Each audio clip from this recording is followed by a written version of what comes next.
Always, the name of tonight's the series this year is Hubris and Atonement, the State of Israel and the Jewish People, 1972-75. Tonight is the 16th out of 18 16th lecture, which is entitled Three Big Themes, Evolving American Jewry, 1972-75. This is an evolving story. I don't know if what I had in mind originally is not necessarily what I came out with, but it doesn't matter. You'll be entertained and possibly informed whichever way we go, because we're always interested in looking at our own navel. We're talking about American Jewry. It's not that long ago. Many, if not all, were there back 45 years ago or thereabout.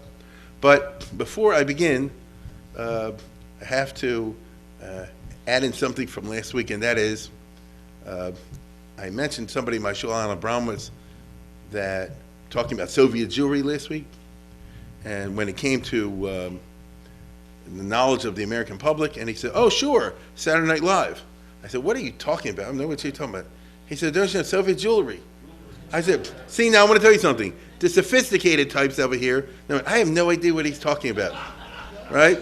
I'm not a Saturday Night Live person. Actually, I'm Saturday Night Live in my own way, but I'm not a Saturday Night Live person. I had no idea what he's talking about." So he sent it to me. So this is an addendum to last week. It's making fun. What he meant, of course, was that, all joking aside, it gets to the public attention when it reaches those kind of media, even if isolated turtles like myself don't watch it.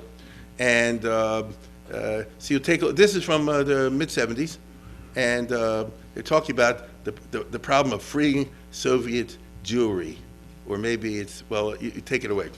Oh, by the way, before I begin, I forget, I keep doing this every week. There are a number of announcements I want to make. First of all, next week, that's when we're having the medical conference at my show. It's next week. So you may wish to come. That's number one. Number two, this is my Chol trip. Okay, for anybody who's interested. It's going to be longer than usual, obviously, because I don't have a helicopter. So we're going up and down to Jersey and back. You don't have to go into the city, but you go to the end of Jersey and then you get on the ferry. So I don't know who here, his parents or grandparents or great-grandparents or whatever came through Ellis Island, but a lot of people did, as you know.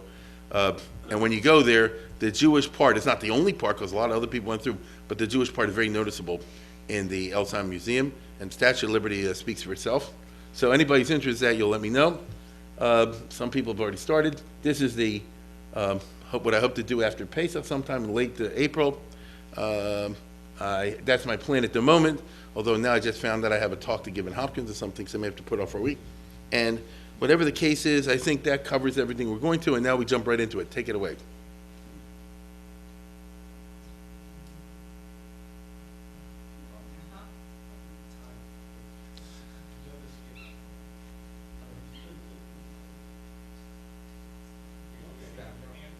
Yeah, right, I have to.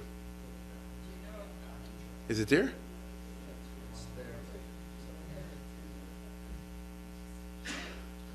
Well, if it doesn't, it doesn't. Okay, then you'll have to take my word for it.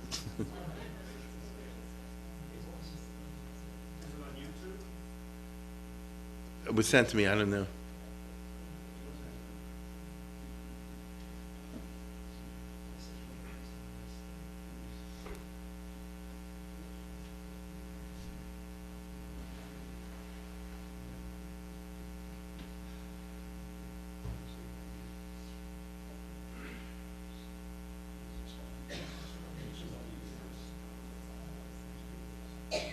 Okay, we'll get another time. Yeah. Okay, don't worry. Okay. I'll listen to my experts. Oh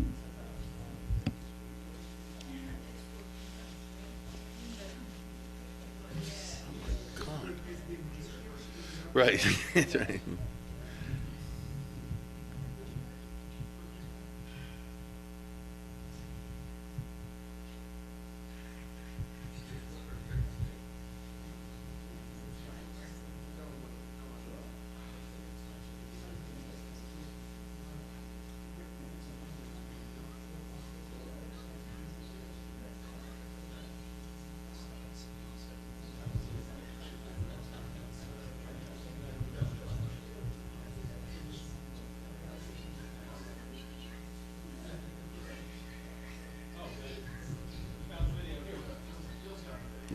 right. You can't do that.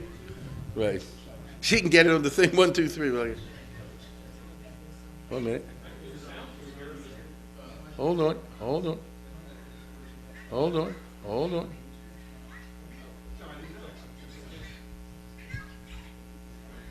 Here we go.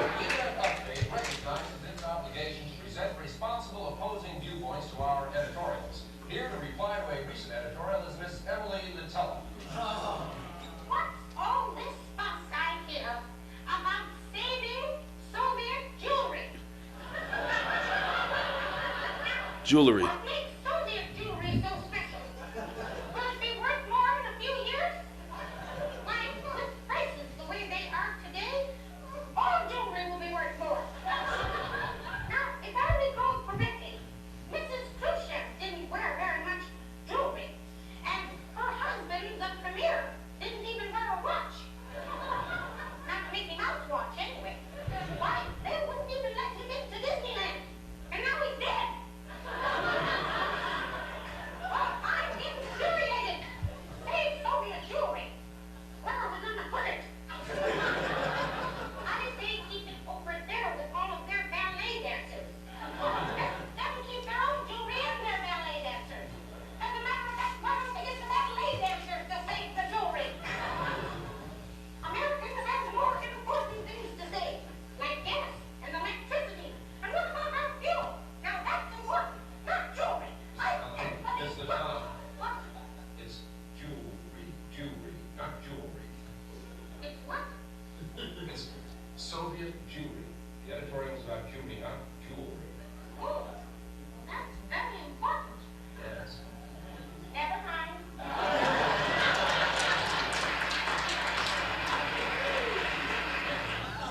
So I guess that's a moment I never knew of in American popular culture. You ain't anything unless you hit Saturday Night Live, I guess.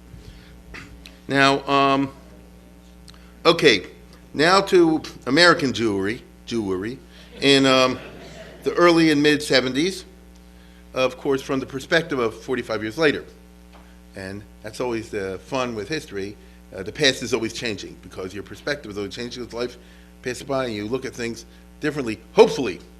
Otherwise, you were a pretty monochromic individual from the mental point of view. Now, American jewelry has really unfolded in the last 45 years in some not so happy fashions in terms of the demographics. And I just happened to see the other day, I found online, my favorite demographer of American jewelry. He's not religious, Professor Stephen Cohn from Hebrew Union College. He's not from Guido. And he follows this kind of stuff. And of course, to him, he's a concerned Jew, but he's a big reform. And it bothers him. I mean, I totally get it. And he's talking maybe a week ago, maybe 2 weeks ago, about the current numbers. I have a small clip, so pay attention. Notice this is the guy who's actually crunching the numbers. Take a look. First, let's talk about the Orthodox. The Orthodox, and they vary, and there are variations to that. The Orthodox are distinctive among Jews and in America because they do a number of demographically special things. First of all, they get married. It's not funny. Quickly. Third, they marry Jews quickly. And third and fourth, they stay married, and they have lots of kids. So as a result of all those, and I can get the numbers, as a result of all those features, the Orthodox population has been expanding phenomenally. Orthodox Jews constitute 10% of all Jewish adults, 27% of all Jews under the age of 18, and 35% of all Jews under the age of 5. Right? Now, that's The latest numbers. we're going to talk about the other Jews who are finding a number, but that's part of it. I did a study of 2011 of the New York area Jews. I found there were about 115,000 more Orthodox Jews in 2011 than there was in 2002. And then I also found there are 115,000 in the 9 years. There are 115,000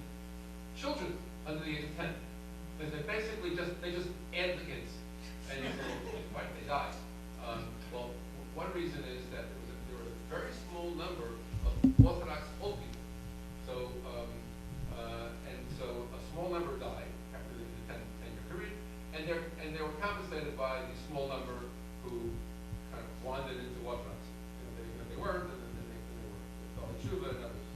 So this is fairly typical. I'm calculating that the Orthodox should double roughly every 20 years. In New York, in London, in Bnei Brak. This is a worldwide phenomenon. In Israel, a few years ago, there was a Haredi rabbi, Ashkenaz, who passed away, and he was 106. He lived a long life. And Haaretz reported that there were 1,400 descendants at his funeral. If he yelled at Yossi, 50 great-grandchildren would show up, right? But it was really, this is an astounding story, but it's told for effect, so you should remember that the Orthodox are really expanded.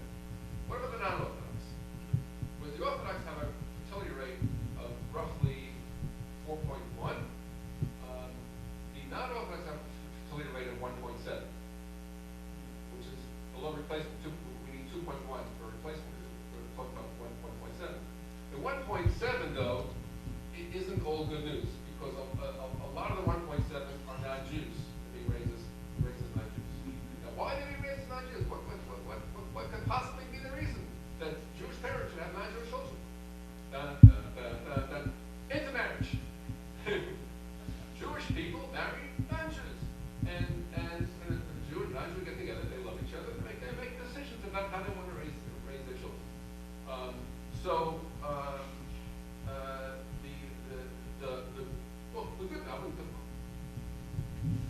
No, you get the general idea. If you want to, I can send it to you, the whole business. And I remind you, he's from the Reform. So in other words, these are the latest figures that they're coming up with.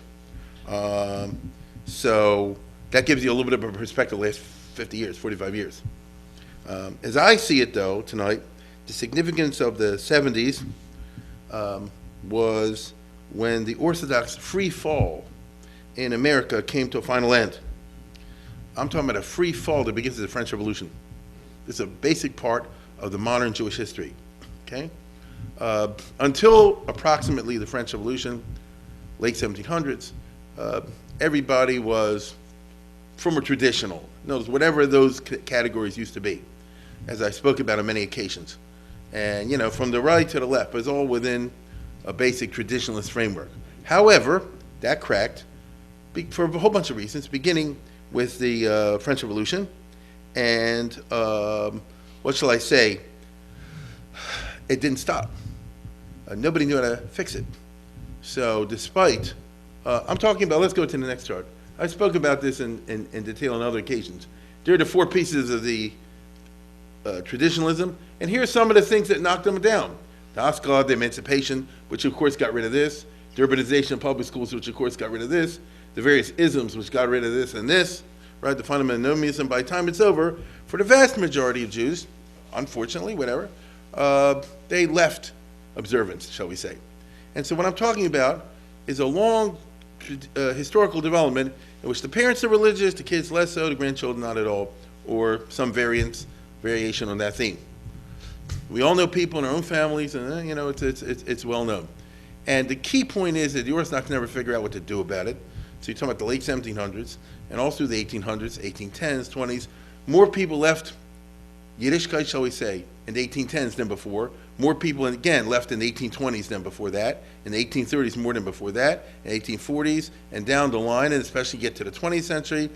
I've spoken about this on many occasions, so you know what I'm talking about. But the hemorrhaging is a constant, or free fall, whatever metaphor you prefer.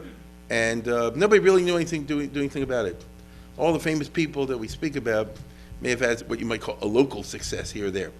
But in the broad phenomenology of it, this is a constant. And you think of the United States of America, for example, with which I imagine most of us are more familiar. And you talk about, the 1900s, the 1910s, the 20s, the 30s, the 40s, the 50s, and so forth. And whoever came over this country and are religious, their kids not, or grandchildren not, and we all know this. And I'll repeat again, nobody figured out, it's like having an infection. Nobody knows what's the medicine, Nobody knew exactly which way to do it. Now, this is a fundamental, problematic, aspect of modern Jewish history. You know, you smoke it, you know, get used to it. Now, in retrospect, we know that the antidote, or the correct medicine, was the day schools, and everything goes along with that, post-day schools, which is you have to create a parallel universe like the Catholics. They've been doing it before we did. And so, as I've said many times, you know, if you're Catholic, obviously, if this is what you want to do, it's a free country. You can send your kids from a Catholic school from kindergarten to your law degree at Fordham, or your medical degree at Georgetown, and so on and so forth, all the way. And it's a quality education, and you stay, quote unquote, within the fold, and that's it. You understand? You're not bothering anybody, you're not unpatriotic, you're not hurting anyone else. You know, I like to be my own, that's all. And that's what they did. The Jews, for some reason, were ignorant about this, or dumb. There's a lot of reasons. And they didn't get it until when? This evolved in the 20th century in the U.S. What evolved? The realization of what I just said, that the only way to beat this in a broad sense is through the erection of a network of schools of our own. And it evolved in the middle of the 20th century, only then, but it's a process that took time. You had to get the day schools up and running, all the way to 12th grade, because if you only have a day school less than 12th grade and a kid goes to public school or something like that for high school, it's a bracha levatala. And so you're talking about 12 years at the least, from kindergarten to 12th grade. So think, you know, notice nothing's changing overnight. And then you need another 5 years or so for post-high school, yeshiva, seminary, yes, or whatever you want to call it. So that's already 17 years and so forth. Then you need another 5 or so to get married, get a job, settle down, raise a family, all that sort of business.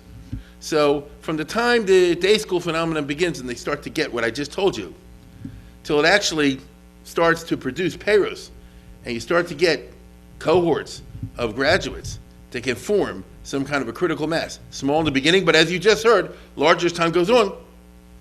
It doesn't happen overnight. What are you talking about, 20 years, 25 years? Approximately. Agreed? Now, this is basic demographics and sociology. So you're talking 20, 25 years, then going to create a community. I repeat, to create a community. Because that's what happens after the Second World War, or starting in the 70s. That's my argument tonight.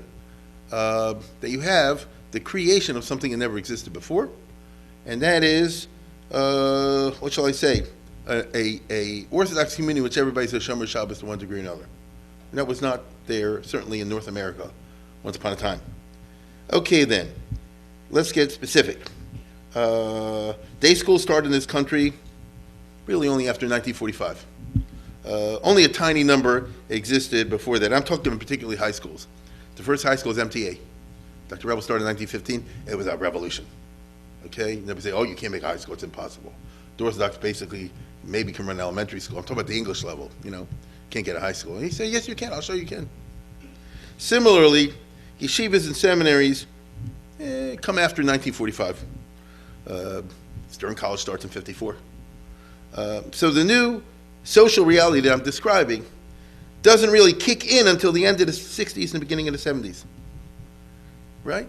Imagine someone comes to this country, was in this country, and they say, okay, you're going to have your kid in a day school. That's 12 years right there. If you throw in kindergarten, it's 13 years.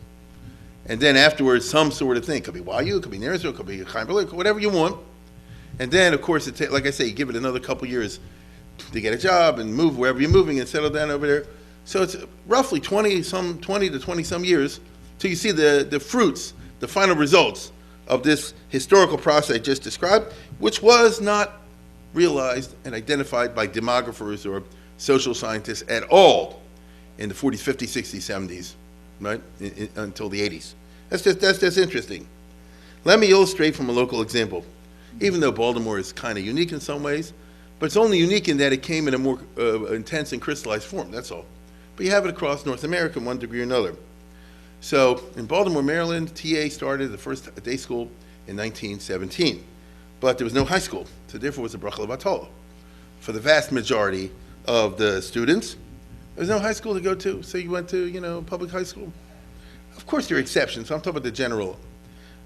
Ner Israel started, interestingly, in this city as kind of a high school. Many people don't realize it. When I remember when I first started over here, most of the boys in Ner Israel in the 30s were high school age, And at that time, in this country and in this city, you had public school in the day and in the night. I don't know if anybody's old enough to remember that. Public school ran sessions. Daytime is one. Yeah, here's one. He said they also used to have mail twice a day, long ago, if you remember that. Things have changed. But I'm serious. And, long ago, there was free public high school. You can go morning, and that takes you, from 8 in the morning, whatever. And then totally separate from that, you could start at 6 o'clock, and it takes you to whatever. And obviously, that must have been, for the population at that time, a lot of young people worked. I don't know what it was. See, if you went to near Israel, for example, there was no question of college from day one. These boys have to go to school. That's just the reality of it. And so you find kids going to Forest Park and to City College and those kind of places in their 30s. So that's a kind of a high school, but it's not exactly, correct? And anyway, yeshiva is not calculated in the 30s to appeal to any kind of a mass group. So I can name some people, Rabbi Dinowitz, whatever, went that route, but not many. Okay, there's no Beis Yaakov at all, not at all. And then came the decade. In terms of the transformation of American Orthodoxy, the decade is the 40s. Okay, that's it. So take Baltimore, for example. TA gets a high school in the mid-40s, which graduates in 47. Near Israel gets a campus in 43 and expands from a tiny thing to a big. By 1942, you even have something that nobody imagined would ever happen. That's a girls' school, a Beis Yaakov. I showed somebody before, I recently came into possession of the first Beis Yaakov, a banquet journal from 1949, okay? And it has many interesting features in there, but if you pay attention, I just want to share a tiny bit with you to give you a sense of the dynamism such as it existed at the very, very beginning in the 1940s, not before that. So take a look at the next, and you can read along with me. I just picked it out of an article called A Brief History of Beis Yaakov School that they put in this journal, and I just picked out a tiny bit. The first class was 2 girls, Rosalie Terrigan and Betty Cohn, taught by Mrs. Kurt Hess in a small room in Anshe Emes Synagogue and 2241 Linden Avenue. I don't think anybody here even knows what Anshe Emes is.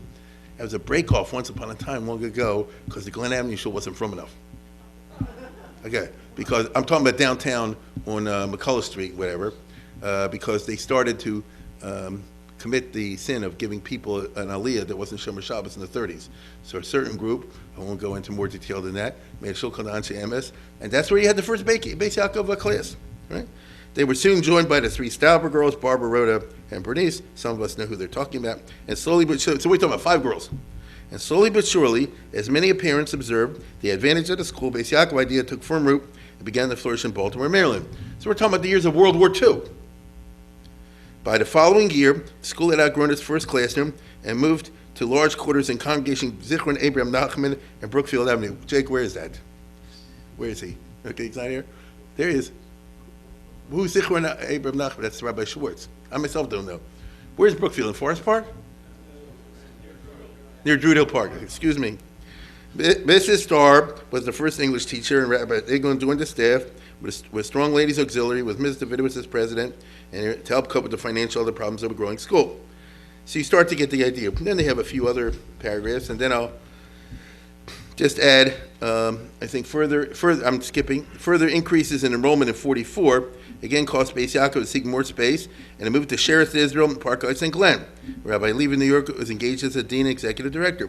Before long, it was realized even larger quarters we needed, and led by Mr. Nathan Adler, Miller, Kramer, and some other names here. Mr. Schrago and others rallied to the cause. These were people with money in those days. And in 45, Beis Yaakov owned and occupied its first building on 4637 Park Heights Avenue. Where is it? 4637. Where is that? Is that there? Is that near the Agudas Achim? Is that near Agudas Achim? So, Lower Park Heights that we call it. Okay, fine. Soon enrollment increased over 100 students. So they started in 42 with 2, and in 2 years you had 100 students. Rabbi Herbert Davis and Mrs. Rosenberg, Mrs. Mock, I love this, and Mrs. Christ joined the faculty. Okay, and whatever, and a station wagon, which was good until then, was replaced by a bus. A large bus by the Ladies Auxiliary, and then another bus. Beis Yaakov was now a recognized school, etc., etc. So why am I sharing this? It's a vignette from a time long ago, and what does it show? There's something in the air. this is a dynamic, correct? It is dynamic. They started with this, they got to this, and you move here. Eventually, of course, in 49, they moved to their faculty that many of us will remember. I was the first high school graduating class. Okay, great. What year? Was it 58? Yeah, something like that, yeah. No. No, that's my point. That's my point. So you see the 40s is at least I would argue, the 40s is a transitional decade for this. By the late 40s, you have, at least in Baltimore, now you can multiply this in New York and in other places. By the late 40s, you have an infrastructure from TA kindergarten to Neresville Smicha, if you want it, right here in Baltimore, Maryland.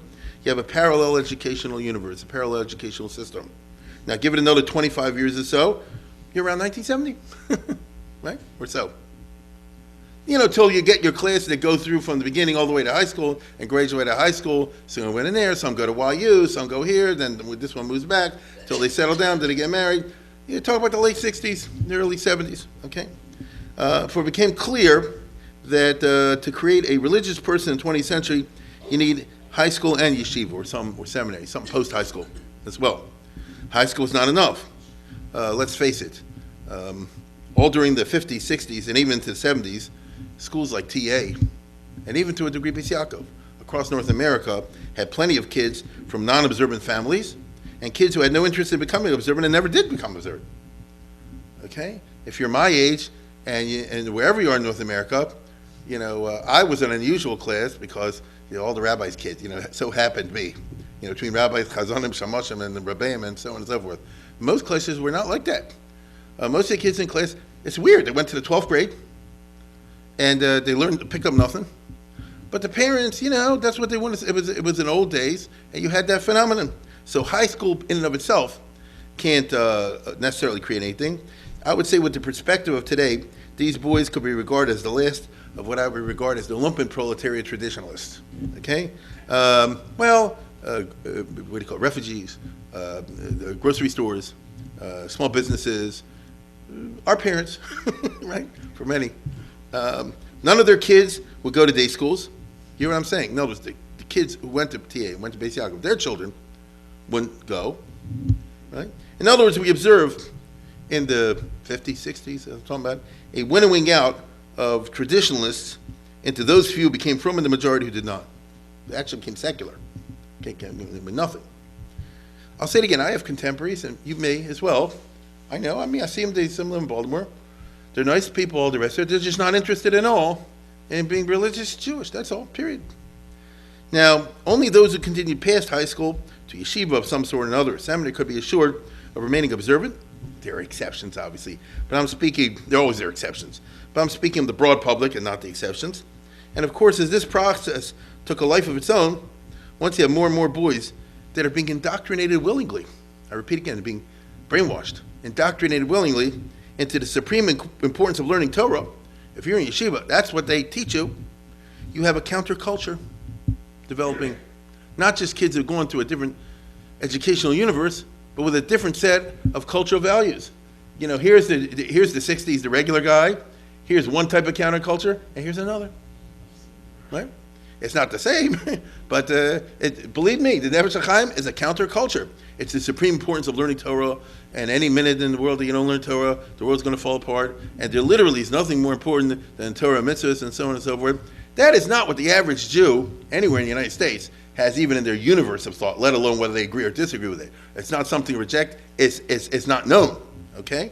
So you really have, as I said before, an extremely interesting story that no one has done a history of in a full way, to my knowledge, till today. And the dynamics of the yeshiva counterculture, because every culture or every counterculture has a dynamic of its own that intensifies, led to the rise of Kollel, which is the most significant of all the non-Hasidic countercultural institutions that arise in 20th century America. That's quite a statement. I'll repeat it. The Kollel as a phenomenon is the most significant of all the non-Hasidic countercultural institutions that arise, Jewish of course, in 20th century America. The Kollel as a mass phenomenon, as far as I can see, started in the 70s, late 60s, early 70s. Before that, very, very few people were in what you call Kollel. And after that, it's huge, and it's everywhere. It's just a question, how long, right? I see parents here, and I see people at the Kollel, I see people pay for people to go. That's part of the social reality. Since around 1970, it did not exist as a social reality at all. Prior to 1970, I would argue. And so for girls as well, the Beis Yaakov didn't get a high school till the 50s, as we just heard. The first graduating class was in the late 50s. So again, do your numbers. Okay, so by the time you start with kindergarten and finish 12th grade, I think it's 58. Give it another few years. You go to seminary, you go to college, get married, and same numbers. You end up with the late 60s, early 70s as the system coming together and gelling. So now you have a critical mass of boys, and you start to have a critical mass of girls. And if they're going to get married, as the guy told you they do, then the rest is not hard to figure out. That's interesting, okay? Now, if you take these Baltimore statistics and apply them across the country, particularly in the New York, New Jersey area, which has several million Jews in the middle of the 20th century, okay? New York greater area, including the Jersey stuff and the Muncie stuff, you know, those county, Long Island, you're talking about 3 million Jews at least in those years. You get the sociology that I'm talking about, the formation of a new type of Orthodox community in which everyone is a Shomer Shabbos Native American product of an educational parallel universe, and that didn't exist. Okay? Now, you throw the Baal Shuvas into that mix, and then you even get a bigger number, but I'm talking about the core of the phenomenon. Okay? This had never been the case before. Orthodox communities in general throughout history didn't have educational institutions at a mass level, as I pointed out many times in the past. That's a basic feature of Jewish history. School and advanced education and things like Gemara was of the few. You get it? The broad public out there wasn't. So you never came to a community, maybe in Jerusalem in the 1800s, when by definition only Prussian moved there to sit and learn the rest of their lives and all, you know, maybe you had something like that.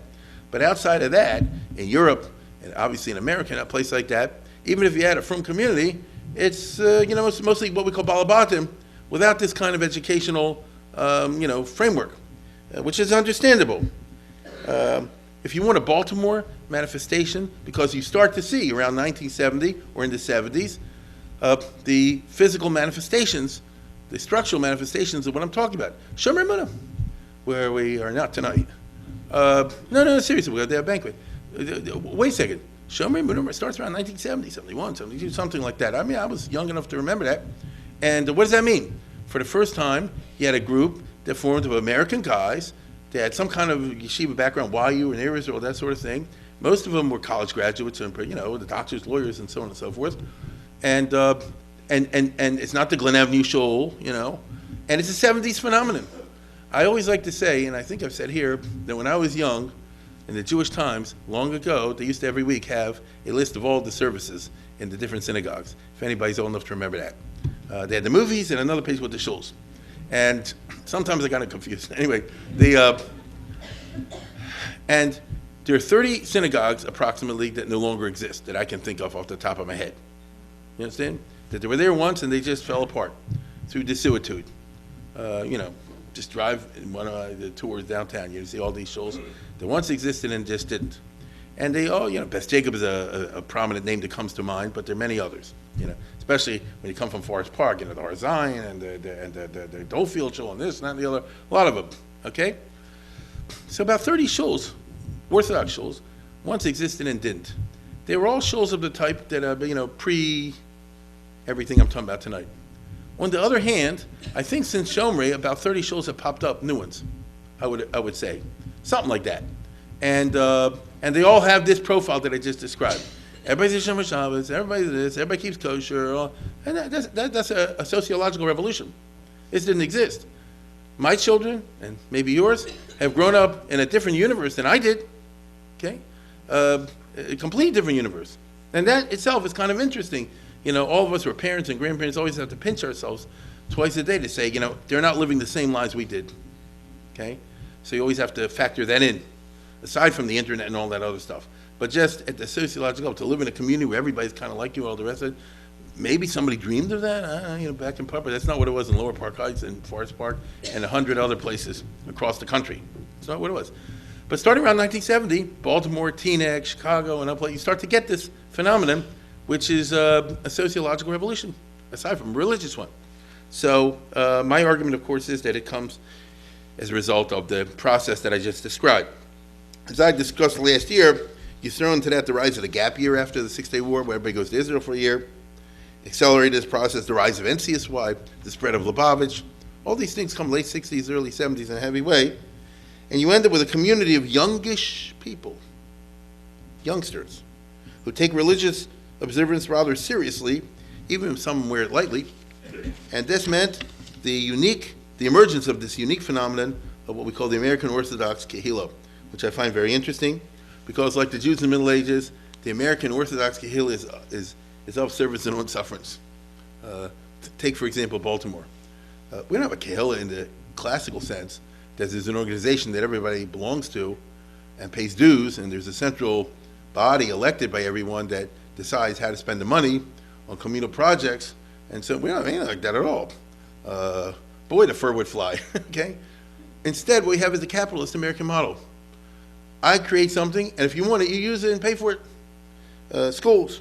Every school in Baltimore is a private, separate corporation. They're not going to show you their books. TA, Near Israel, TI, Beis Yaakov, Bet Tefillah, and all the other schools. Every one. It's a private corporation. They have their own board of directors, their own this and that and the other. They don't answer to anyone. They don't answer to anyone legally. Mikvah, same thing. There's a Mikvah Baltimore. It's its own business. They can tell you yes, they can tell you no. They're a private corporation. They're owned by themselves. They call themselves a Mikvah Baltimore, and they are, but legally they don't belong to any Kehillah. Kashrus, Nevada Kashrus is a private corporation, runs all by itself, offers a service. Chaverim, Shomrim, chametz burning. You take it, whatever you want, anything that's there. This is the American capitalist model.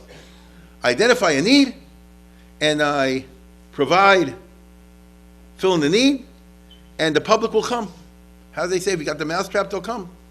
So you got to burn your chametz somewhere, right? You need a mikveh, you need a school, and if you identify the need, it will work, broadly speaking. This is true everywhere in North America, isn't it? So we don't have a Kehillah, but we have a Kehillah.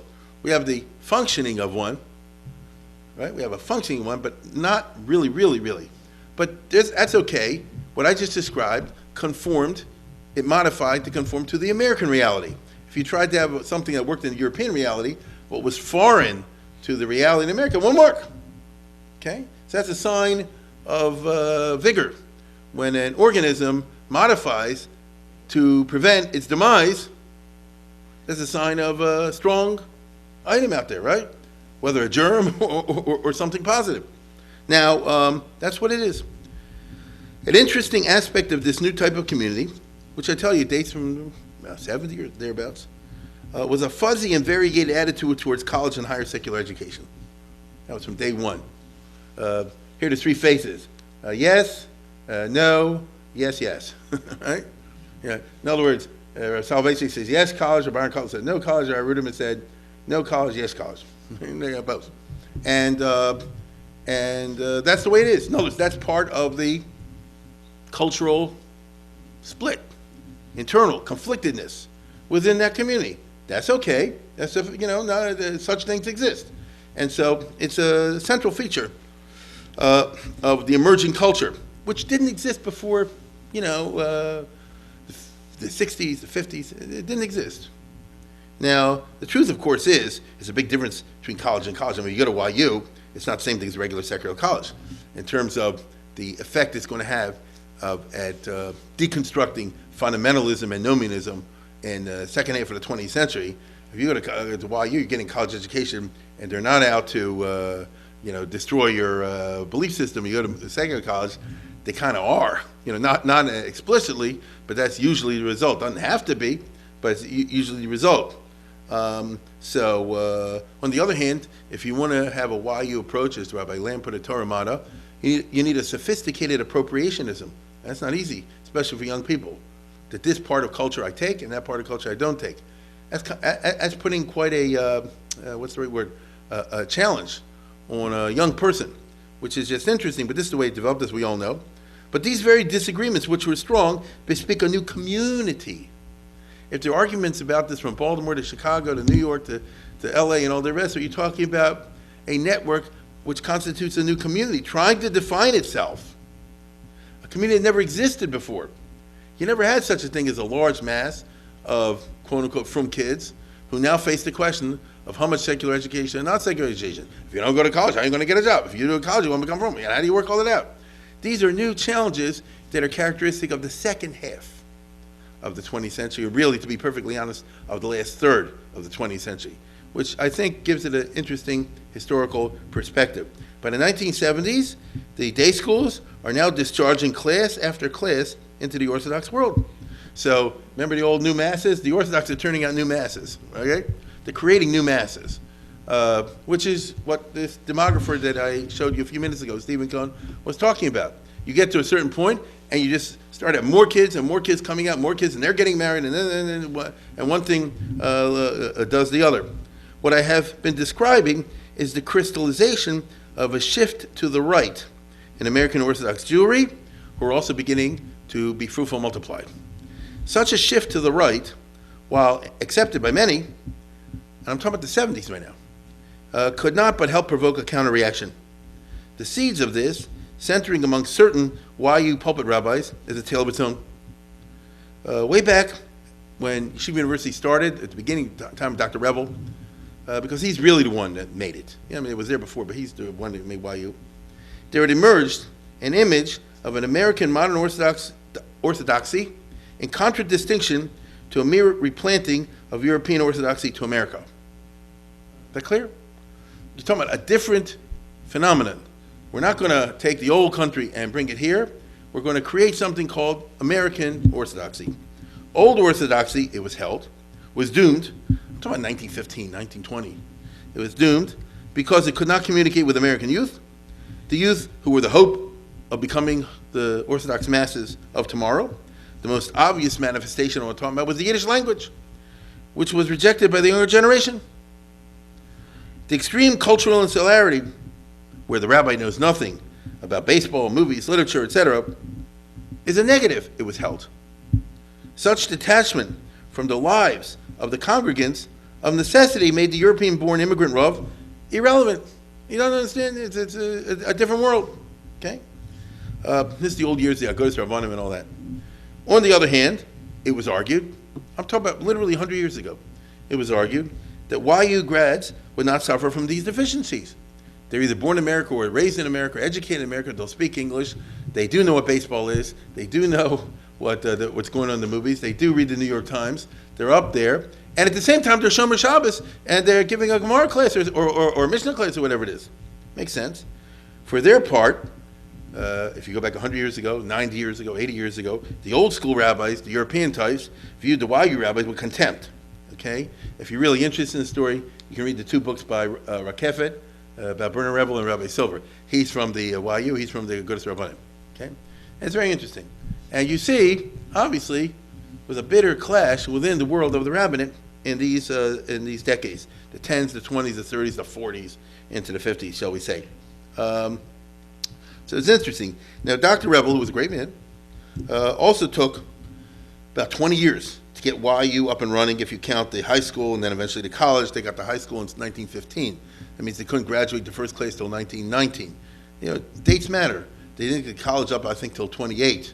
And so you don't get your first yeshiva college, where you have a yeshiva and a full college education within the context of yeshiva, till 1932. You see what I'm saying? So you have to give it a generation, once again, for the thing to start clicking. By 1945, the 40s, YU rabbis are rolling off the assembly line. Now, it's a full school with a big, enrollment, and the rabbinical school, all the rest of it. Now it's becoming a sociological phenomenon, okay? In time for a new American Orthodox population, particularly the youth. Now, the best of the YU grads, the most thoughtful of them, in the 40s and 50s, aspired to create, indeed, an American Orthodox Judaism. There used to be a Yekish type of Judaism, there's a Litvish type of Judaism, a Hungarian type of Judaism, there's a Sephardic type of Judaism. We're going to have something called the Minig America, so to speak. Of course, Isaac Mayer Wise didn't mean it the same way that Rabbi Rackman, or this is Norman Lamb, means it. But nevertheless, the idea is there. You know, certain mitzvahs will be more emphasized, certain less, certain folk ways have to be modified to match the American reality. At the same time being Shomer Shabbos, Torah mitzvahs. I want to be clear about that, right? Notice, but you preserve Shabbos, you preserve kashrus, you preserve the fundamentals, and the question, as always, is what's essential? Right? Is potato kugel essential? is Yiddish essential? And so on and so forth, right? What's this? And to some, the answer is yes, and some, the answer is no. How much insularity? To some, this amount of insularity is absolutely essential. Ask the Satmar Rebbe.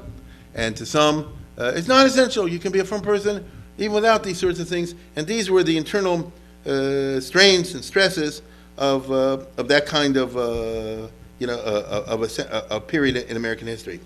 Now, because when Reform Judaism started, it was argued, Isaac Mayer Weiss, in America, we're not going to have Dominic of Poland, we're not going to have Dominic of Germany. America's a brand new situation in the 1800s. We're going to have Dominic of America. I don't know what he meant in the beginning, but by the time it's over, it's reform. Maybe in the beginning he had some other idea, but by the time it's over, it's reform. So that's a different story. Then you declare Shabbos not essential. You know what I'm saying? Okay, I get it. But on the other hand, the notion that there are essential and non-essential parts, and we can disagree about them, is a basic one. I would describe what I'm talking about as a liberal orthodoxy, liberal in the sense of openness to American culture and the sense of cultural insularity, meaning not being ignorant of what's going in American culture. That's number one. And number two, liberal in the sense of sharing the sensibilities of American liberalism while remaining Shabbat Shabbos. That's a little bit different. We're talking about the 50s, 60s. Let's put it this way. Can you vote for Trump? To use contemporary language. Or does that put you chutz l'machana? You understand? To be sensitive to the issues, to political correctness, as the term goes today. Yes or no? Only in this way could Orthodox Judaism survive, be viable in modern America, they argued, in the pages of tradition and many other places. So, for example, you had here debating, who is this?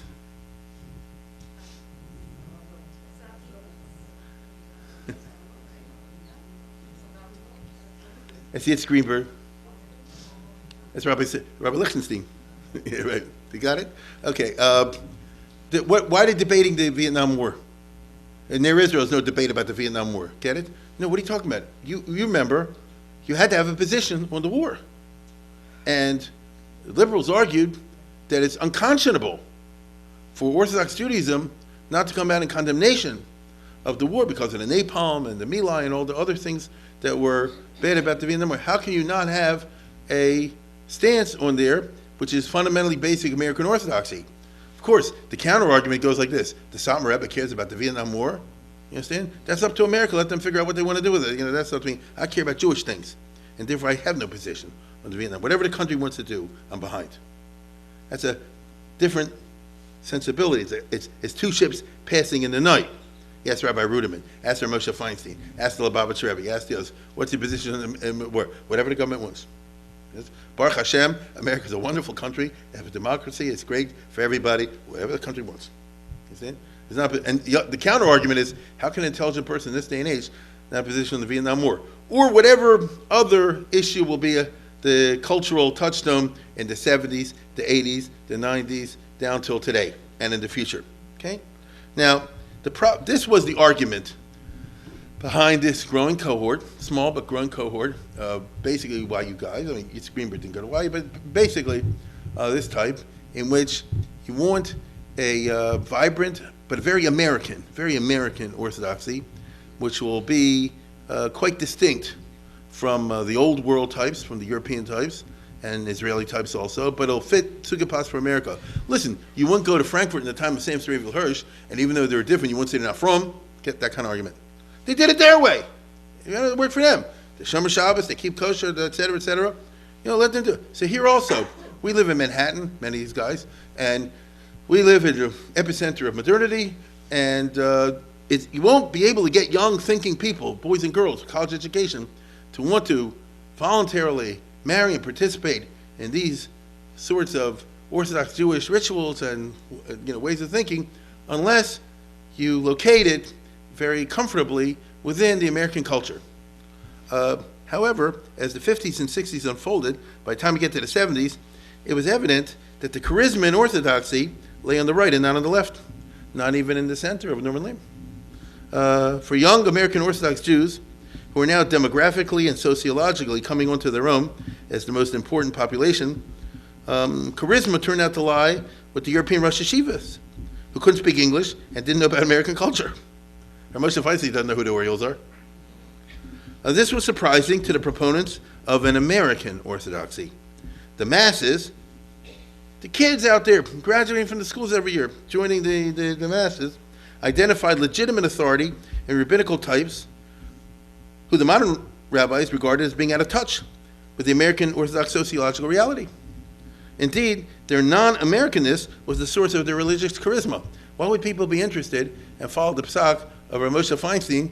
He's not in America. He lives in America. He's not in America, right? Why are you interested in what he has to say on the most extremely central questions of halacha and practice all across the board? But read Digger's Moshe. He's covering everything, and he's getting letters from every type of person across, all over the place, and that doesn't make any sense, right? Doesn't make any sense, and yet it's happening. The iconic American representation of this turn to the right, to the culturally insular right, in both senses of the phrase, culturally insular in the sense that you don't know anything outside the world, in the outside culture, and culturally insular in the sense that you define Jewish culture very, very narrowly. Remember last summer, Gemara, that kind of world, is the emergence in 1975 of ArtScroll. Right?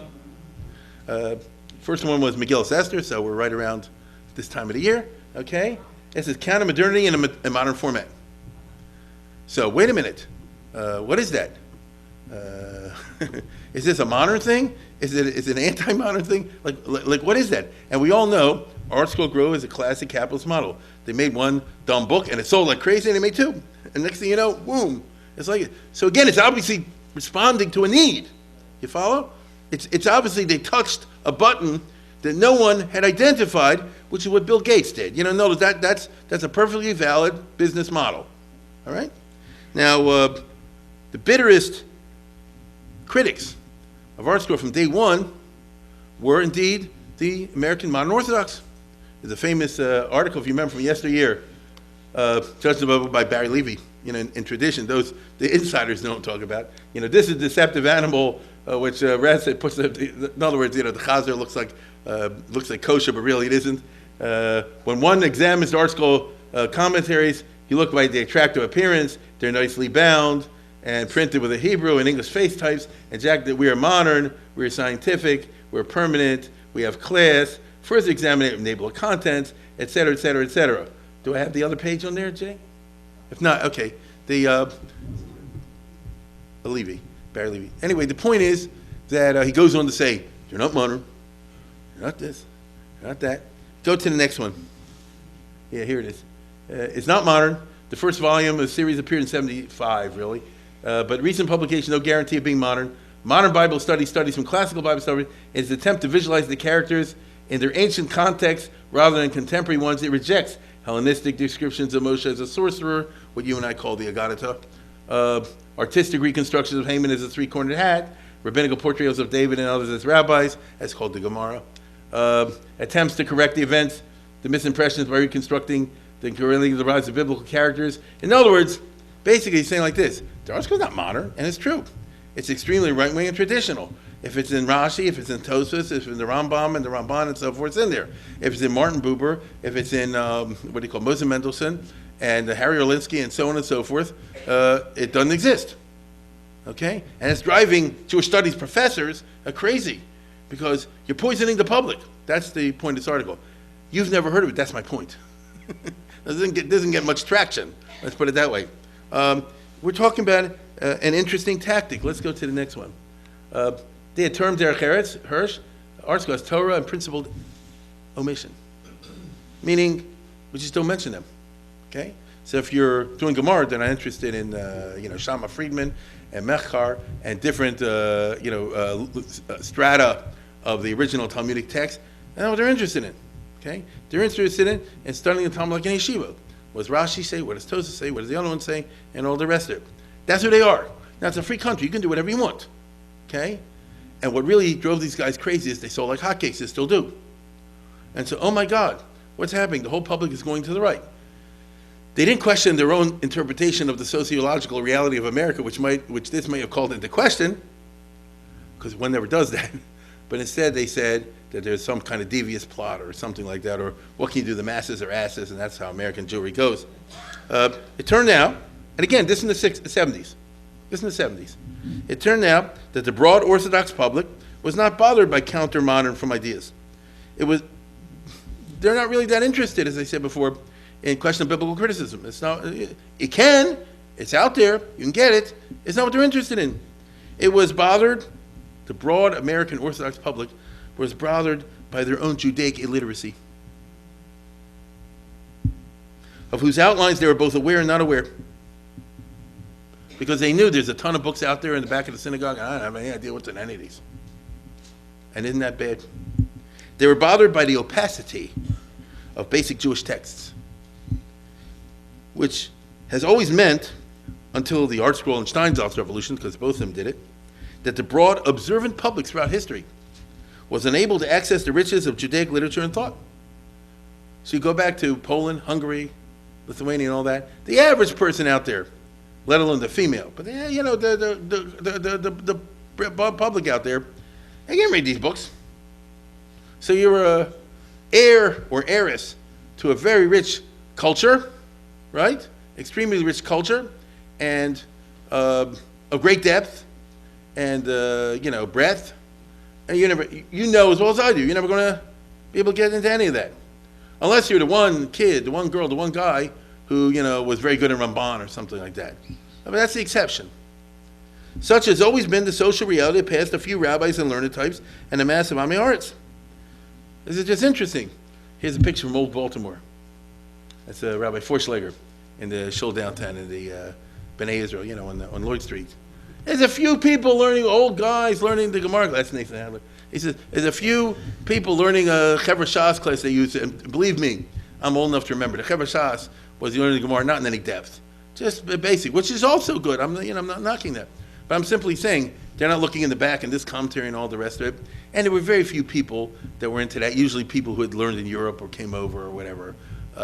It's a weird situation I'm describing. A gap. It's not the only time it happened in history. It's common to Jewish history. It's weird. But maybe it's true of all cultures. Long ago, there was a very tiny group of literate people, right, until the rise of modern mass education. Think about that. Someone living in 1600s, would he or she have any ability to access the cultural treasures out there? This is not going to happen, you see? And so here we're talking about 1970s and 20th century America, and I find it a very interesting phenomenon. And as I said before, only a few can access this. But now I said, by the late 60s and 70s, you start to get a mass of young observant Jews who have college education usually, one form or another. They're intelligent, and yet they cannot access many Judaic texts, probably never heard of them.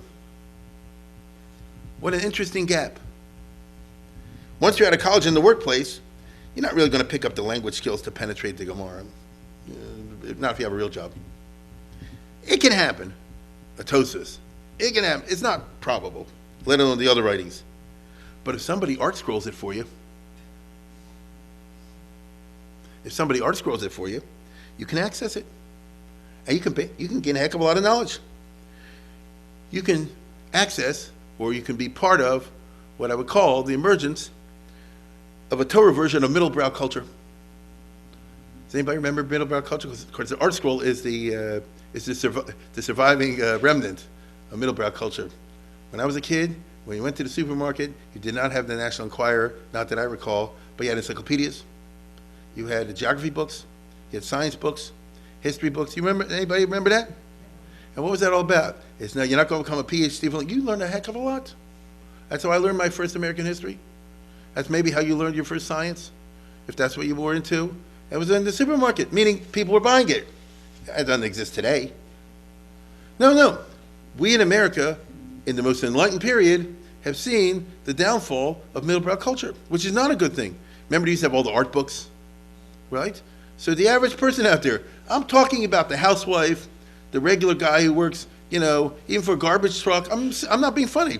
There are people too, and they would buy one of these things, which was fairly cheap, and you can read that. You can learn a certain amount, quite a bit. Will Durant, all that. So you can learn a heck of a lot. Okay, it's not true that all knowledge lies within PhD dissertations and conferences. It's not true. There's plenty of information out there at the otherwise. The art scroll, you see, and so they're providing, as they said, a need. They touched a button. Now, one would have thought that the YU proponents of American Orthodoxy would have started an art school on their own. The right way to do it would be in the 50s and 60s. Listen, Rabbi Lamb, the others, Talmidei Chacham, they know how to do it. It's not that they didn't have the knowledge. Rabbi Berman and others, they know. It's Greenberg, they know to learn.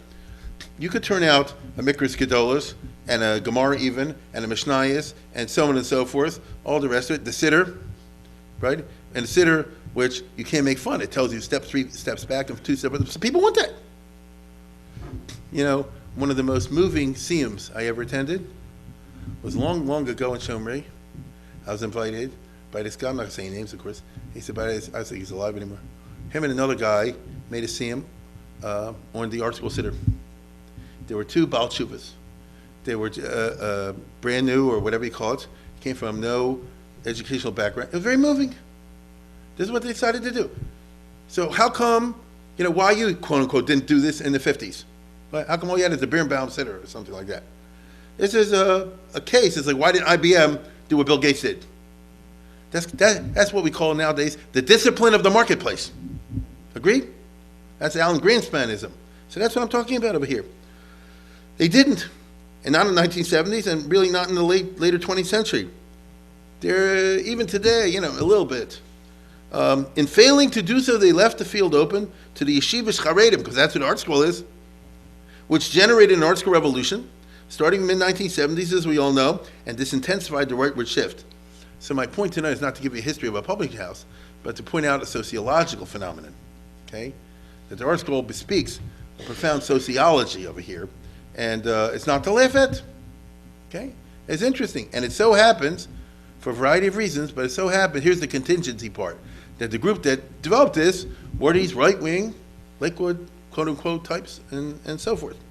Now, you can't blame art school as classical capitalist phenomenon. You identify need, supply it. But you can't imagine Daf Yomi without the art school, or the Steinsaltz.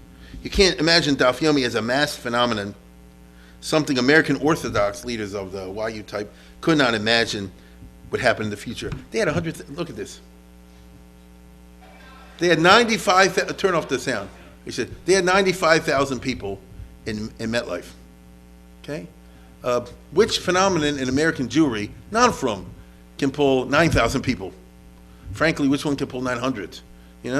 We get 95,000. And what are these people also? I'm not telling you every single person there, finished the whole Daf Yomi, but I bet you every single person there did some.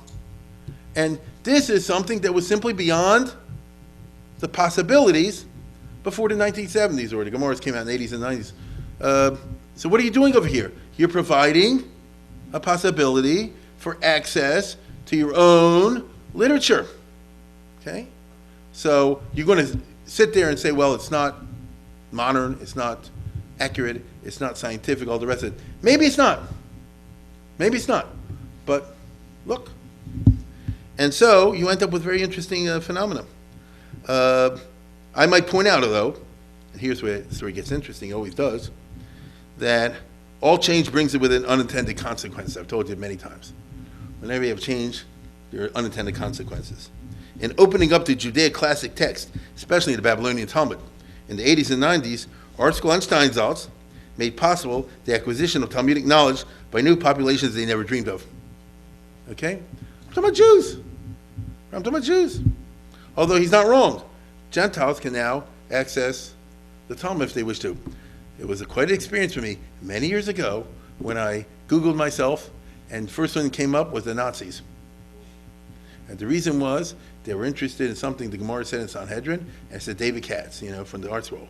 Oh my goodness, I'm on a list. Okay, think about that. No, you couldn't. It wouldn't happen otherwise. Not for the art scroll. No, I'm talking about conservative reform. There is no. You have now a small cadre of students, reforming, more conservative than reform, who are interested in Talmud and study Talmud to one degree or another. It's opaque. They can't do it. I don't care what anybody tells me. They can't do it without using the Steinsaltz and the art scroll in behind when nobody's looking. You get it? That's the reality. Now, that's a gateway. If you get used to it that way, you can go deeper. But I'm saying this opened up a possibility that couldn't exist once upon a time. Orthodox women. Here's where it really gets interesting. Okay? because herein lies the tale. The early 1970s saw feminism enter the mainstream of American culture. In the 1960s, and not before, it had been a Gloria Steinem and Betty Friedan thing out there, a piece of the 60s. But as we all know, it took, and by the 1970s, I think a feminist sensibility was a basic part of American culture, particularly on the campuses. Today, this is such a basic component. I teach in college, so maybe I'm more sensitive. The basic component of our Western world that we forget not long ago wasn't, right? And as we all know from recent events, it ain't over yet. You know what I mean? The story is not, we haven't reached Valhalla. So it's very interesting. This begins to express itself. In the 1970s, within the Reform and conservative denominations, feminism I'm talking about, but the ordination of women rabbis for the first time. In Reform movement, it came without controversy, Betty Friedan in 1972. Because the Reform movement is always on the cusp of the political American culture. Now, go to the next one. 100 years ago, or 1915 or something like that, the Reform movement rejected it because it's a different America. Therefore, it was considered at that time a woman does not belong in the pulpit. This was the leading Talmud professor at the Hebrew Union College once upon a time, Jacob Z. Lauterbach. He put out the Mechilta, if anybody knows what I'm talking about. And so, listen, this guy's reform in the era of classical reform, when you basically threw out 95% of the sitter, but not women rabbis. Okay, how could be a mother? How could be a spouse? How could be this? You know, it won't work. In conservative Judaism, in the 1970s, it's a battle royal.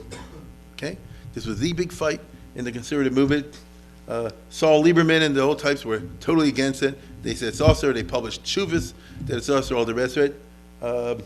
Gerson Cohn, who became and Louis Finkelstein, who had been the head of the seminary since the 1940s, so, you know, he was like in his 80s or 90s, had fought this fight of traditionalism, not to allow women rabbis, in the conservative movement, for a long, long time, but then he got too old, and when Gerson Cohn, who was a historian at Columbia University, took over, he pushed it through. He basically waited till Lieberman died, and then like right after they did it. And this was that happened in the 80s. No, this was fought all during the 70s into early 80s when Saul Lieberman died. Let's go to the next one. And this led to people like David Weissel Livni to resign from Jewish Theological Seminary. In a famous letter, he said, "It's my personal tragedy that people like Davos I cannot talk to." He means talk to them in scientific Talmud, Mechkar. And the people I talk to, I cannot daven with. When the chips are down, I'll side with the people I daven with. Because I can live without talking to people, but I can't live without davening. That's a famous line, which bespeaks the fact that once, this is old history. There's nothing in the conservative movement like this anymore, okay? What does this mean?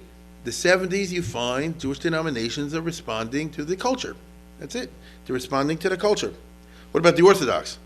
This does not happen in the 70s. It does not happen in the 20th century. It happens in the 21st century. That's the big fights going on now with the Open Orthodox. I get it. Didn't happen in the 20th century. It's very interesting. Many of these rabbis, like Avi Weiss, were around at that time and held the same way at that time. Why didn't it happen in the 70s and the 80s? There's a number of reasons, and I'm not going to take a whole lot of time on this tonight, but I'll take some. I would suggest one or two or three. Here's one. Rabbi Soloveitchik is alive and he's active. He can't do it when the Rav is there. Because when Rabbi Rachman in the late 60s came out that he wants to change for the Aguna laws, the halachas about Gittin, Rabbi Soloveitchik very famously, and he was a student of his, he said very famously came out and blasted him. And that was the end of that in the YU world. Okay? So if you're going to try to advance feminism in the sense of women rabbis and that sort of thing, while Rabbi Soloveitchik is alive, it's not going to happen. Okay? Therefore, they're going to be quiet. Second of all, other Gedolim are alive. Rav Moshe Feinstein was alive and active in the 1970s. He can delegitimiate it. Right? If liberated Tshuva, then for most American Jews, if not all, or just about all, that's the end of that. I think we forget this now because it's been a long time since some of these people around. We don't have authoritative figures anymore. But if you pinch your memory a little bit, once upon a time, there was just a feeling out there as a charisma. You understand? It's not institutional authority, it's charismatic authority. There's a balabus, right? And there's somebody who knows what the din is, and that's it. How high the mechitza is, how low the mechitza is, how this, how that. So today we don't have any Gedolim. That's well known. We don't have people with that kind of charismatic authority at all. You have instead newspapers that tell you the Gedolim are. Okay, that's a different story. Okay, you have the Mishpacha, you have the Ami, you have the Modia, you have the this, that, and the other. That's a different phenomenon. When you got to do that, it ain't it can't be manufactured like soap. Although they try. Now, so therefore, in the 21st century, you can do what you want. No one has that power of delegitimation. You simply say, oh, I don't agree with that. Okay. Second reason is structural and historically fascinating. Reform and conservative Judaism developed along denominational lines. There was that's what they were. When the Reform movement started in the 19th century and took off in America in the late 19th, early 20th century, it was like a Protestant denomination. That's what they modeled themselves on. And that's why it's beautifully organized. You have all the rabbis come from the same place. They belong to the same organization, Central Conference of American Rabbis. All the congregations belong to UAHC, Union of American Hebrew Congregations. The siddur, I don't know if it is like that now, but forever it was always the same siddur. And it's very, unified. And that's what it is. So if it's a denomination, so then and conservative also developed that way, right? There's one Jewish theological seminary, and there's one set of, I forget what they call the Rabbinical Assembly, and there's one thing called the United Synagogue, I believe is the official name for all the conservative synagogues. Let's contrast that with the Orthodox. It's not even funny to mention that. The Orthodox all belong to one thing. They don't belong to one thing, that's what I can say. So there's a single rabbinical school for an ignorant laity. That's the model, which is Protestant. Okay, it's Catholic too. The public isn't expected to know Latin in the Catholic world. The public is expected to go to church, and the priests will run the services. So in Reformed Judaism, Conservative Judaism, that's the model that worked. That's the Western model. And, consider a Reformed congregation. Even conservative most of the time. There's nobody among the congregation who's expected to be able to read Hebrew or at any kind of level, but the rabbi is, and the chazan is. And their job is to run the rituals. And their job is to organize the life cycle events. In real reality, by that I mean in halacha, you don't need a rabbi at all for any service, but Judaism doesn't really know the clergy, correct? I think most of us here tonight know you can get married, you can get divorced, you can do anything, you can get buried, you can anything without a rabbi. You don't need a clergy whatsoever. That's a new kind of office. Never existed before. Okay, Judaism doesn't have that sort of sacerdotal business. Maybe in the temple times, when it's a Beis HaMikdash, so then indeed there's certain rituals that you need a kohen for. So it's a leftover. A regular person can't do a pidyon haben, for example. That's it. What else? If I'm skipping something, I'm skipping one thing. 99% of rituals you can do on your own. And so, on the other hand, in Reform and Conservative, and Reconstructionists, it's a different model. It's a professional rabbinical school, and it's committed to, the schools are committed to a principled rejection of cultural insularity. I repeat, a principled rejection of culture, the Jewish Theological Seminary, the Hebrew Union College, and all that. They're committed to Mechkar, which is the modern study of the Talmud, based on historical and archaeological methodologies of dealing with ancient texts, which is a completely different world. They're committed to Chachmat Yisrael and Wissenschaft des Judentums, which is what we would call today modern Jewish academic studies. Okay? The historicist approach, as it were. They're committed to the culture of the academic world. Ever since the 1800s, when the first seminaries began, they want to be like a German university. In America, they want to be like if you're the Jewish Theological Seminary, you want to be like Columbia, not far away. That's a model to aspire to, and so forth. That's who they are. Okay, they're certainly into Bible criticism. That's what they're committed to, because they self-define as accepting the best results of modern scientific research across the board in the social sciences. I'm saying, okay, fine. So, what this ended up entailing, very interestingly, was not merely the adoption of academic methodologies, but academic values.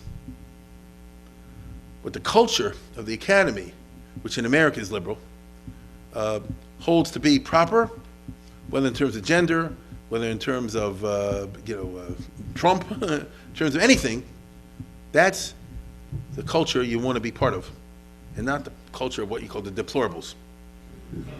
I'm serious. Since each denomination had a seminary which embraced modern scientific and academic culture, the most authoritative experts in what Judaism really is are not rabbis but professors. The rabbi, 99% of the time, is a person that went through X number of years, got his or her ordination, ends up servicing a congregation. That's fine, that's a job. Running services, ritual matters, all the rest of it. What really happened with the Akedas Yitzhak? I can read the thing like you did, but you want to really know, I'll call up my teacher back in the seminary, and they'll tell me the Babylonian origins of this myth. You understand? I can show you, why the Exodus story did not really happen. I can tell you, across the board. Because who knows? They know. I don't know. I took the courses. So I have my notes. I can read the books. You can read the books also. The ones who really know are not rabbis. The opposite. The rabbis are the ones who don't know, but are out there just to service the public. But they always can find out for you, right? That's a very interesting model. Now, notice it's a clergy person, which is a new model in Jewish history. It's a ritualistic job. Since the professors embrace modern academic culture and values, I repeat, the professors, because they're real universities or semi-universities. You can get a PhD, a real PhD from the JTS. You can get a real PhD from HUC. You can. They define Judaism to align it with the academic culture and academic values. When Judaism does not, it's amended and made to do so. That's where you had the whole blue. After they had the fight about the women rabbis in the 80s, and conservative Judaism in the 90s, you had the fight about homosexuality. It would seem pretty clear from the Bible that Judaism frowns on this. Well, not by the time you finish the whole process. Okay? No. What does that mean? It's not really possible to be a conservative Jew in the 20th century, 21st century in America, and advocate a principled opposition, a condemnation of homosexuality. You can't do it, right? Not if you live out there in the world. You can't do it. And therefore, something has to give. Something has to give. And, of course, that's what happened. Now, theoretically, this could lead to reductio ad absurdum, and it has. If you follow, and some do, recently, you can't, if you're in the Reform movement now, you can't criticize intermarriage. They used to be able to, not anymore. Google it, you'll see. You can't criticize it. As Rick Jacobs said, you can't criticize gravity. It's a reality. You see it? It's 81% in the Reform movement. So how are you going to, what audience are you speaking to when you criticize intermarriage? You say Jews should marry other Jews. If 4/5 of the people in the audience are not going to sympathize, the opposite sympathize with what you say. You can't forbid now, this was a big fight 2 years ago in Cincinnati in the Reform movement, you can't forbid a rabbi to have a non-Jewish spouse, right? Now this gets even better because the case was, if you remember this, the case was a lady rabbi who was married to a non-Jewish lady, okay? Look, I can't make it up. He says, so that it's not that it speaks volumes, does it not? So you see where I'm going. But why? You're laughing. Why? Because in America of 2015 or 2018, you can't say that we exclude this type or we forbid this type. You forbid this. Why don't you forbid Shabbos? Why don't you forbid kashrus? And once you open the door, how do you forbid anything? And so it's kind of interesting in that regard. So, in other words, the authoritative experts on Judaism are professors. Now let's take a look by contrast at Orthodoxy. This did not exactly develop. Yeshivas don't have professors. Rabbis with PhDs in Jewish studies did not appear in Orthodoxy for a long time. You had rabbis in the 19th century with PhDs in Semitics. That's a different story. You could have a rabbi with a PhD in science and math and all that. That's a different story. I'm talking about people with academic degrees in Jewish studies in which they go into mechkar and biblical criticism and all the rest of it. Only starting in the 70s, as far as I can see, do you start to have what I would call a mass production of Jewish studies professors. Okay? I think it's a sociological phenomenon. He's not a professor, right?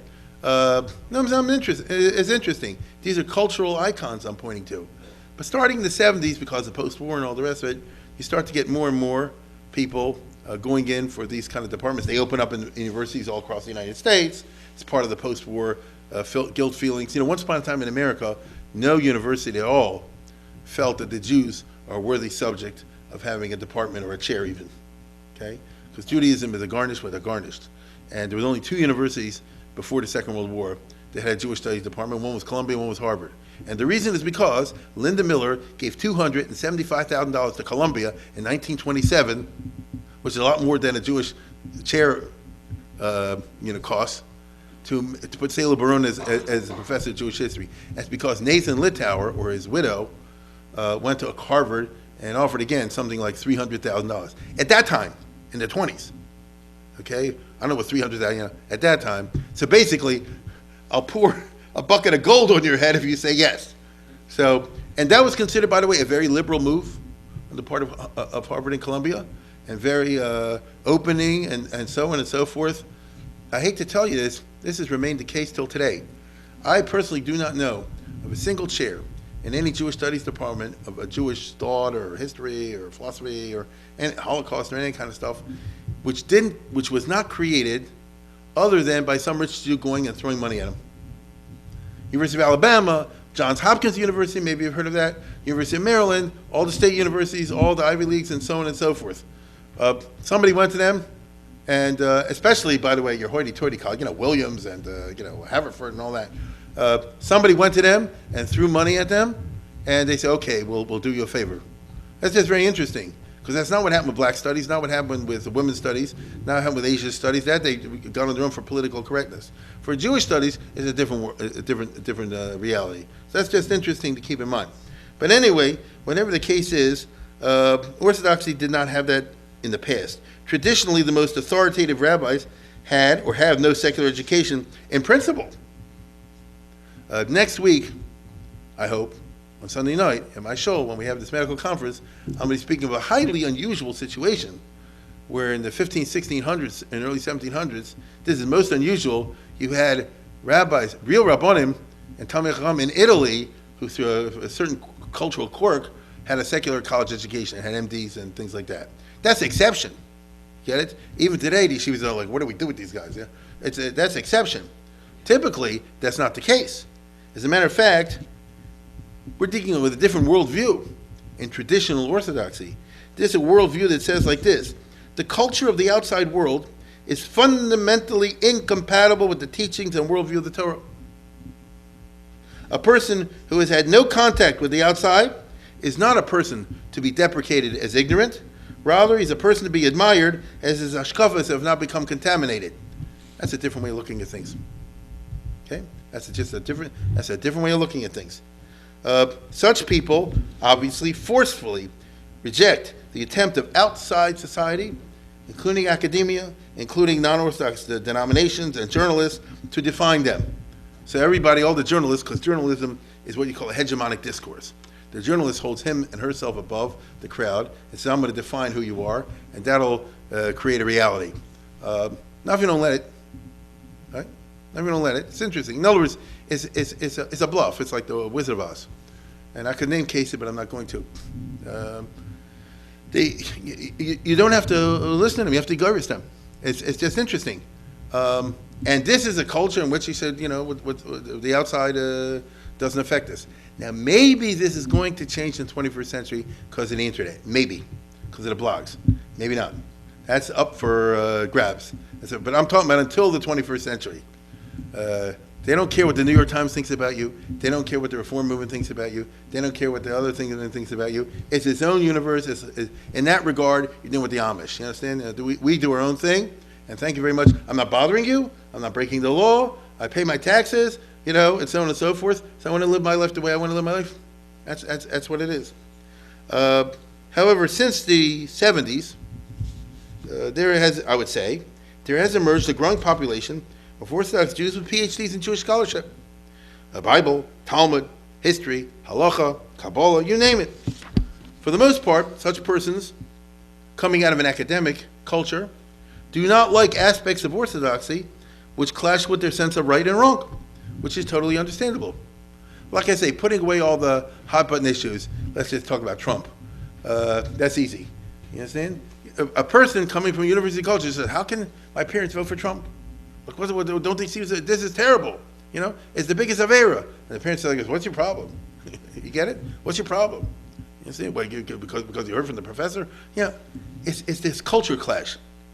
This is something I hope to talk about more in the future when we get to the 80s and 90s, but it matures only in the 21st century. And it leads in the 21st century to all kinds of controversy and divisiveness. That's where you now get the open orthodoxy and all the rest, all the fights raging back and forth. It's a fascinating historical phenomenon. But demographically, at the same time that that's happening, starting with the 1970s, the Haredi schools and yeshivas and seminaries every year graduate and discharge into the American Jewish public cohort after cohort of students who, thanks to their education, positively want a cultural insularity model, whatever their professions and workforce situations. And I'm not even talking about the Hasidim, then you add that on top. Okay? And so you have countercultural trends. At the same time, there are many Jews, obviously not as many as the first, but still who reject radical insularity, reject it, and they reject an Orthodox Judaism that can adopt important components, or they want an Orthodox Jew that can adopt important components of contemporary culture, and therefore you have a culture kampf, which is obviously raging whether people want to admit it or not. Okay, it's one of the divisive issues today in Orthodox Judaism, not in Baltimore maybe, but you know, outside. If this turns into real schism, and who knows, it'll be a sad phenomenon from the Klal Yisrael point of view, but it'll be fascinating for the sociologist and the cultural anthropologist point of view. Will the moderns be able to combine, this is the real question, you know, putting away all the funny stuff, will the moderns be able to combine a fundamentalism and nomism without cultural insularity, without rejecting the values of modern American culture on the one hand, and without rejecting the academic deconstruction of the Bible and the Talmud on the other? How are they going to do that? Only the future can tell. My point tonight is, if it does happen, historians will look back to the late 60s and the 70s as the origins of this schism. There's a lot more to talk about, but it's snowing tonight, and I have pity on everybody. So let me bid you good night and get home at a reasonable hour. Good Tavach.